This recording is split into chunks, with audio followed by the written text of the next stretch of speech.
anong gagawin mo sa 50,000 pesos mo? So if meron kang savings in your account right now and you're wondering, should I invest yung pera ko? Or should I do business? Or ano ba yung gagawin ko sa 50K ko? Or if mag-i-invest ka naman, saan ba maganda i-invest yung pera mo? Well, in this video, I'm gonna share with you ano yung gagawin mo if you have savings in your account right now. So yeah, let's go! So I got this question kasi like, Tio, meron akong 50,000 pesos ngayon extra. Saan ba siya magandang ilagay? Where can I invest yung pera ko? So probably you're thinking right now kasi like, ganong klaseng question, and being dito sa channel natin na we're into dividend investing, probably you're saying na most likely yung sinabi ni Tio is put it in dividend stocks, put it in REITs. Okay? But actually, hindi ganon yung sinabi ko sa kanya. So first na sinabi ko is ganito.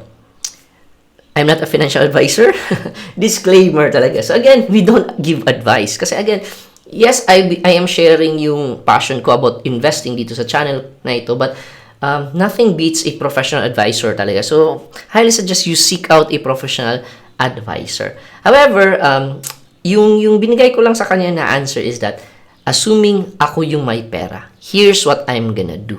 So again, I'm just sharing yung opinion ko, not really an advice na yung gagawin niya. Kasi again, it's very difficult to give advice to somebody and then once gawin niya yung advice niya, gawin mo yung advice ng someone else, you're actually out of control sa pera mo. And that's your money. So you need to be in control sa pera mo. And if you're gonna follow an advice, it may make sure lang talaga na you did your own due diligence, nag-study ka talaga, and based on that advice, nag-make sense yung advice, kaya finalo mo. Hindi you're just following an advice blindly. So, very important talaga, every time may magtatanong sa akin, I always give them a disclaimer. Tapos, yung next na sinabi ko, actually, is I ask a question. Like, I ask that person like, ano ba yung, is this one time na mag-i-invest ka lang or are you gonna be investing regularly?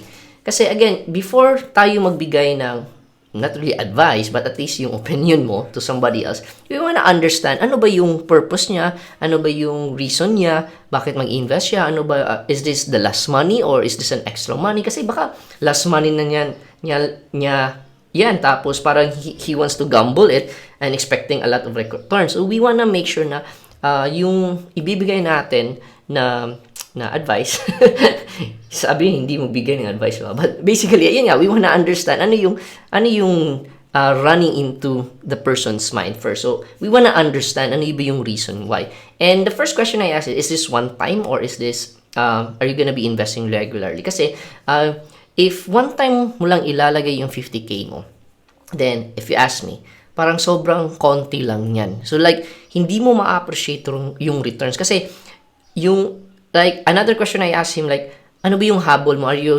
after nakikita ka?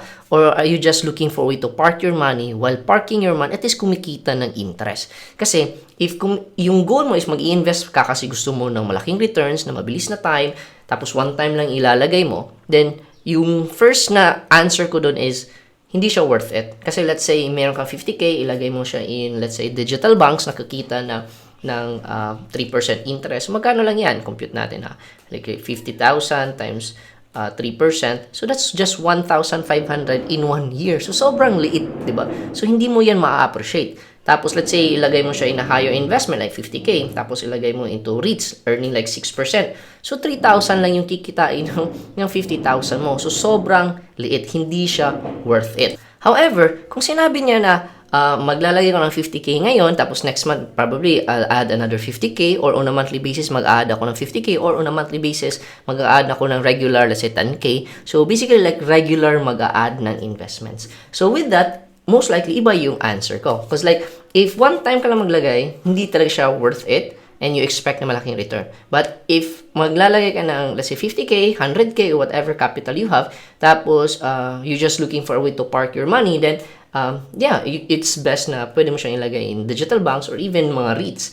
Tapos, if regular ka naman mag-a-add, let's say, I am regular investing, then, REITs could be for you, mga dividend stocks could be for you. However, ganito, before you go to dividend stocks, I might also ask, like, okay, good thing na mag-regular ka mag-a-add. My next question is, meron ka na bang emergency funds? Okay? Because like, if wala kang emergency funds, then most likely, yung i-invest mo sa REITs, tapos may emergency, mawi-withdraw mo lang yan. And in fact, that's what happened to me. I actually have a video kung saan I shared yung mga top investing regrets ko. So I'll put a link down in the description. You can check that out. And isa sa mga investing regrets ko is putting my money in stocks, tapos wala akong enough emergency funds. No nagka-emergency, na-withdraw ko yung investments ko in stock. So it did not serve its purpose. So same thing dito. If let's say for example wala ka pang emergency funds, so in fact sa emergency funds, kahit lagay mo muna sa digital banks, di ba?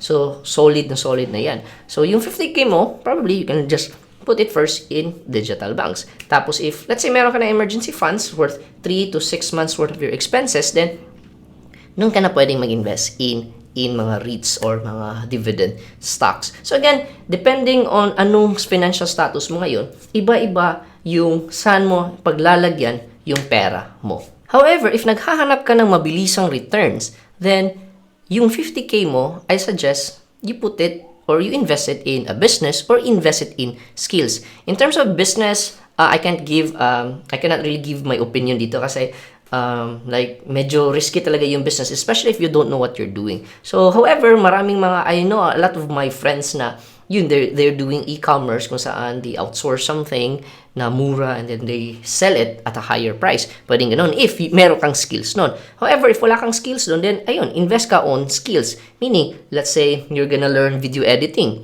So you can you can reach out to mga influencers or mga YouTubers and hey, can I edit a video for you? So you probably invest in mga courses na to teach you about video editing. Pwede ka rin mag-enroll in like virtual assistant. Pwede ka mag-enroll in mga courses in copywriting. And then you offer these skills as a service. So, in fact, yung 50k mo na course, na investment for yourself, for skills, sobrang dami na yan. Like courses right now, you can buy courses at 1,000, 2,000. And then if gusto mo may coaching, 20,000. May mga ganong klaseng courses. And by investing in your skills, then yung 50k mo in 1 year, baka that's gonna be times 10, di ba? Pwede kang kikita ng let's say, additional 10,000 per month, additional 20,000 per month. So, yung 50k mo, by reinvesting in yourself, by investing in yourself, by learning skills, then, pwede mo siyang ma-times 10. From 50k, pwede ma-500,000, di ba? So, sobrang laking returns yan compared just putting your money in the banks, in digital banks, in REITs, if you're after returns.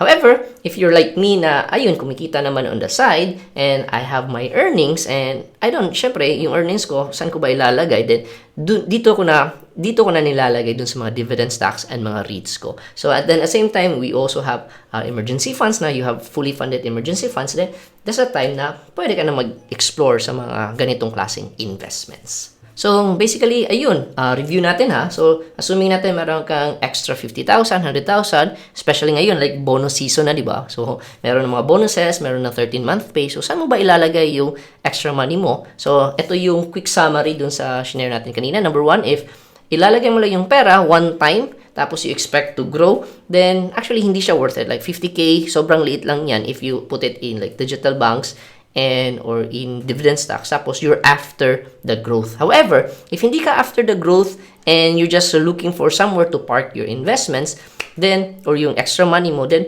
putting your money first in digital banks would make sense, especially if wala ka pang emergency funds. So again, if wala ka pang emergency funds, then put it in digital banks. Kasi at least kumikita naman siya ng interest. So again, you're just parking your money on the side and kumikita ka ng interest while nakapark yung may pera mo. However, if meron ka ng emergency funds, let's say 3 to 6 months of your worth of expenses, so let's say yung expenses mo is like 10k per month yung expenses mo, so at least meron kang 30,000 to 60,000 in emergency funds. So that's the time na pwede ka na mag-invest in mga REITs or mga dividend stocks. Kasi again, sayang yung pera mo if may emergency and makuha mo lang yung investments mo, tapos like nag-down yung market, so lugi ka pa nun. So very important na meron kang emergency funds. So once may emergency funds ka na, you can put your money in mga REITs or mga dividend stocks. However, if you're really after the returns, like I want to invest yung pera ko and I want returns, then highly suggest na invest ka on business if you have the skills. But if wala kang skills, you invest in yourself,